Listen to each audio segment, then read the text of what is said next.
Oferecimento. Bibi, loja exclusiva em Cascavel, calçados para recém-nascidos e infantil. Venha conhecer, você vai se encantar. Bibi, pra criança ser criança.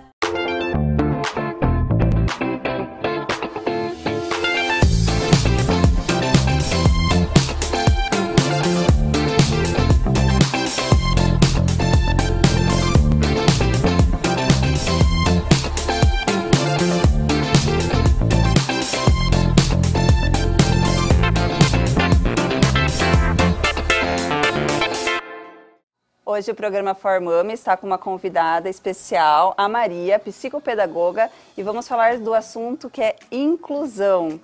Maria, o que é a inclusão? Então, o termo inclusão ele é amplo, né? Existe a inclusão social, que é a inclusão da pessoa, de qualquer pessoa na sociedade. Mas uma das necessidades da inclusão social é a inclusão escolar, é necessário. A inclusão social começa pela educação, porque é o primeiro, vamos dizer assim, espaço formal onde a criança ou a pessoa necessita estar incluída nessa sociedade. Então, a inclusão escolar seria o que então? É o atendimento à pessoa ou criança, adolescente que tem alguma necessidade especial ou com alguma deficiência, porque a pessoa com deficiência, ela explicita isso, e com a necessidade especial pode ser uma necessidade temporária.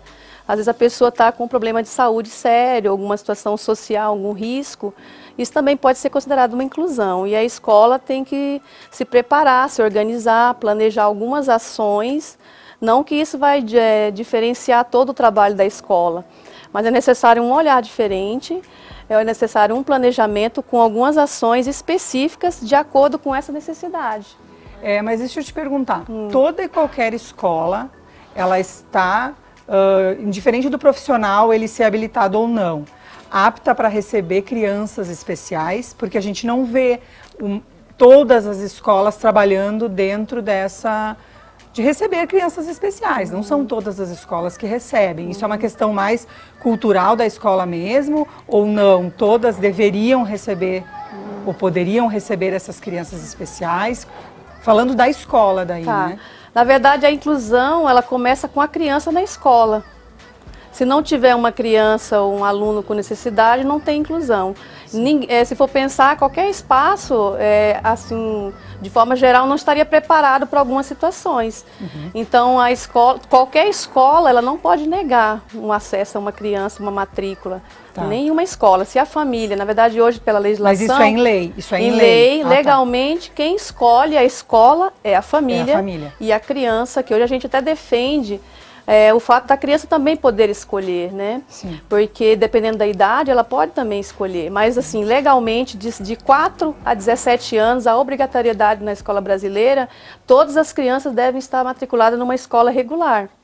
Claro que existem algumas diferenças legais aí. Aqui no Paraná, por exemplo, no sistema de ensino, existe a escola na modalidade, né, que são as EPAs, as pestalozes, né, mas aí é uma opção e uma escolha da família. Mas qualquer criança, independente das suas condições sociais, físicas, intelectuais, ela tem direito a ser matriculada em qualquer escola. Nem todas as escolas estão preparadas? Eu posso dizer assim, aqui também, se a gente fosse pensar nesse espaço aqui, fosse ver uma criança entrar com uma cadeira, não estaria, mas aí você sabe que você vai preparar esse espaço. De forma física, né, material, e também de forma humana. Hoje, todos os professores, eles devem ter um certo conhecimento sobre o que é esse direito, né? Então a gente começa pelo direito que o sujeito tem. As condições a gente vai pensar a partir de qual necessidade essa criança tem. Então, por lei, a escola Sim, é obrigada a aceitar uma criança especial se queira estudar naquela determinada escola. Isso, um diretor, ele inclusive é passível até de penalidade, até de prisão mesmo. Tem, se pela não legislação, aceitar. se negar. Se a família for no Ministério Público e fazer uma queixa, ela pode ter um processo criminal e aí ser implantado. Maria, a gente, ainda no gancho das escolas, tem muitas escolas que não tem nenhuma criança especial inclusa. Pode-se dizer que é porque requer algo a mais nessa escola, não digo de uma aceitação, eu digo de um profissional, porque a gente tem conhecimento que às vezes quando tem uma criança especial na sala de aula, tem um nome PAP. Professor de apoio. Isso. Essa questão da escola falar, não, mas a nossa escola não tem professor de apoio. É uma desculpa, como é que eu vou dizer? Como é que é visto isso? Como é que se trabalha com isso? Na verdade, assim, é ilegal, né? Não é legal isso da forma da lei.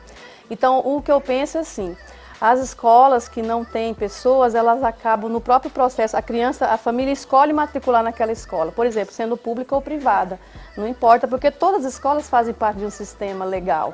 Mesmo a escola privada, ela segue o sistema estadual, ela tem uma autorização desse sistema, dessa equipe profissional e até legal, para ser autorizada a ser aberta a oferecer uma escolarização. Então, por exemplo, se uma escola assim, aos poucos a criança entra, é matriculada, e aí o que acontece? De forma deliberada e às vezes até intencional, isso existe sim, não vou negar, essa escola não disponibiliza o trabalho eficaz, eficiente com tudo aquilo que uma criança especial precisa. Por exemplo, o próprio professor. Então isso exige recursos financeiros, né? Uma organização de material, o espaço físico tem que ser adequado, né? A parte toda de barreiras físicas devem ser eliminadas, mas eu acho que o mais importante é a barreira atitudinal, é a postura e a visão de mundo que essas pessoas têm da pessoa com deficiência, né?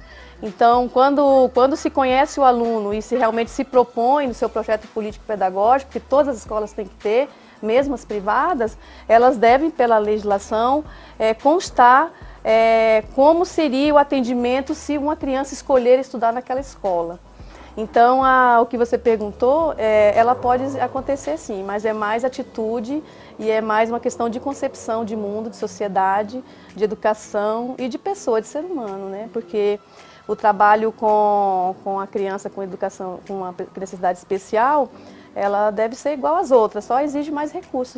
Isso realmente, às vezes, pode acontecer o não devido a essa situação. Na prática, com uma criança inclusa, como que tem que ser esse professor para tudo correr bem e não acabar interferindo no aprendizado, talvez, do restante da sala? Quando a criança está devidamente matriculada, está frequentando uma sala já com uma inclusão, o professor, claro, ele deve ter um planejamento diferenciado, né? Não que a gente ache que a pessoa com deficiência ou a criança, ela tem que ser, o aprendizado é diferente, não é. Na concepção que a gente trabalha, o desenvolvimento e a aprendizagem da pessoa que tem alguma necessidade é igual aos demais, é um ser humano. É um ser humano diferente, mas em primeiro lugar é um ser humano, que tem emoção, que tem vontades, que tem sonhos. Então o professor, em primeiro lugar, ele tem que conhecer todos, independente de quem seja, inclusive aquele aluno que tem necessidade especial é uma história diferente, é um processo diferente. Então, acho que a disponibilidade afetiva tem que ser um pouco a mais, mas não afetivo de forma assim aleatória, uma afetividade planejada, o que eu posso fazer a mais, né? E o seu planejamento, ele deve ter, então, constar atividades, em primeiro lugar, dinâmicas, criativas. Esse professor, ele não pode chegar na sala e escrever no quadro, ou então falar para as crianças, façam isso, sentar e esperar todo mundo fazer. Não pode ser assim. É um professor dinâmico. Ele tendo apoio ou não de um professor na sala, de outro professor, ele é o dono da sala, ele que tem que conduzir a aprendizagem das crianças de forma geral. Então, esse professor tem que fazer o quê? Então, primeiro, ser dinâmico, ser criativo, saber utilizar as mídias, né, as tecnologias. O professor inclusivo, ele tem que dominar a tecnologia, porque hoje a inclusão, ela é graças, inclusive, à inclusão social, às mídias e às tecnologias. Hoje a gente tem recursos e equipamentos e muito material disponível aí já com pesquisas, não são coisas feitas em laboratórios simples, são coisas feitas em universidades, já próprio para aquelas crianças. Então ele tem que conhecer esse material disponível, inclusive no site do Ministério da Educação existe um hall de materiais, né, apostilas, materiais acessíveis, livros acessíveis, que ele pode utilizar para todas as crianças e principalmente para aquela que está lá. Outra coisa, assim, a parte da motivação. A criança com necessidade especial, ele tem uma história um pouco sofrida, né? Desde pequeno, é médico, é psicólogo, é fono, é fisioterapia. Então, ele traz na sua história uma necessidade maior de atenção, de afeto, né? Então, o professor ele tem que proporcionar atividades que motivem ele a querer também modificar a sua condição. Porque o ser humano que tem uma deficiência, ele pode ser modificado pelo social. A deficiência pode permanecer, mas o social não. E é o social que vai diferenciar, ou seja, a sua relação com os amigos, com os colegas. E como o ser humano aprende também por imitação, ele vai também levar isso para a família dele. Então, a professora tem que conhecer esse material e trabalhar essa afetividade. Como? Permear nos seus conteúdos, durante a escolha dos seus materiais para planejar a aula, atividades lúdicas que envolvam literatura, que envolvam jogos de papéis, que é quando você se coloca no lugar do outro, você finge ou brinca de que ali é a casinha, ou é o trabalho, ou é o mercado, é a sua casa, é servir uma refeição. Isso ele pode trabalhar na matemática, nas ciências, né? É como visitar um parque com uma criança que é cadeirante, por exemplo. Ele pode fazer esses jogos na sala de aula com as crianças, dentro e fora do espaço, né, da sala. A literatura, já falei, muito importante. A arte no geral, música, dança, né, poesias, isso motiva e aí o professor abre um canal nas funções psicológicas superiores que a gente fala, que é a atenção, motivação das crianças, e aí todos aprendem melhor. E a escola, a sala fica mais inclusiva com essas atividades. É difícil? Não, né? Não é fácil mesmo. Tem que ser um professor muito criativo e disposto também, né? Maria, deixa eu te perguntar uma coisa. Eu gostaria de falar agora sobre o lado dos demais pais dessa mesma salinha que nós estamos com essa criança inclusa, né? Como que a escola e o professor, até como pedagoga você pode falar isso, ele vai lidar com esses demais pais, aonde eles podem vir a questionar quanto à aprendizagem, que eu acredito que isso deva acontecer, né? Eu particularmente acho que a inclusão é maravilhosa, mas não somos todos iguais, então eu acredito que deva existir isso.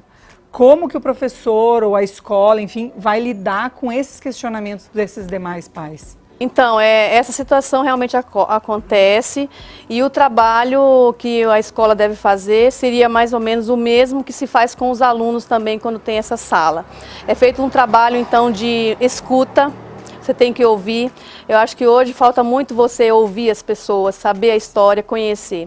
Então, um trabalho de escuta, um trabalho de reuniões planejadas com esse objetivo primeiro, para os pais conhecerem, porque quem não conhece discrimina mesmo. A discriminação vem da falta de conhecimento das pessoas.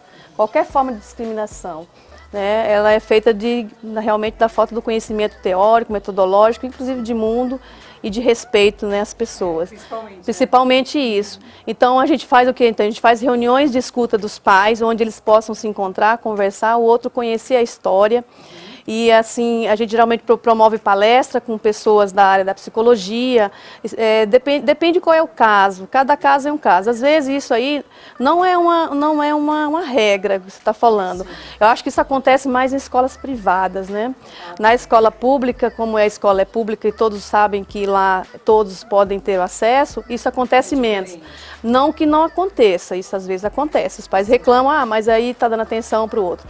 Por isso a importância desse professor ter essa dinâmica também, né? Porque a inclusão ela tem que ser geral. É um trabalho dos alunos, da família, dos pais, geral a inclusão. A gente fala, inclusive assim, que o trabalho colaborativo, ele envolve o quê? A família, o professor, os alunos e todo o resto da sociedade, né? Então, esses pais, quando eles são, primeiro essa acolhida, essa escuta, essa reunião que você conhece, fazem uma palestra de forma geral, e inclusive isso muda totalmente a relação. Se isso não acontecer com esse trabalho, eu penso que essa pessoa, essa mãe, ela tem que sair dessa escola. Porque se é feito todo um trabalho e a criança ainda assim encontrar dificuldades e as pessoas ainda fizerem comentários ou tiver uma cobrança, olha, se o seu filho está na sala do meu filho, eu não quero que ele tenha contato com essa pessoa. Não quero que ele diminua o conhecimento porque vai estar próximo dele. Sim. Ele não entende a concepção de educação que nós temos, que é o ser humano aprende com os outros primeiro, para depois ele internalizar. Então, nós aprendemos socialmente, imitando os outros, vendo com os outros, para depois a gente internalizar. Então, essa escola, ela deve fazer esse trabalho de reuniões, de palestra. A gente fala escola de pais, né? É a escola que a gente trabalha. Eu já fiz um trabalho assim aqui numa escola, foi muito positivo. As famílias ouviram e só a escuta já foi necessário para todos compreender aquela mãe. A gente precisa entender que as diferenças, elas são importantes para o nosso crescimento também. Não é somente a inclusão do outro, né? Então a inclusão ela passa por isso. Sim. Então as famílias, o primeiro passo é esse. Eu acho que o resto do processo aí depende a demanda que vai surgir, quais são as dúvidas, as necessidades, né, de cada criança. Maria, eu gostaria de agradecer ter você aqui com a gente, esclarecendo todas essas dúvidas, que não é só nossa, é uma dúvida que está aí, está surgindo cada vez mais, né, essa inclusão. Eu agradeço e é isso por hoje. Até a próxima. Oferecimento. Bibi, loja exclusiva em Cascavel, calçados para recém-nascidos, é infantil. Venha conhecer, você vai se encantar. Bibi, pra criança ser criança.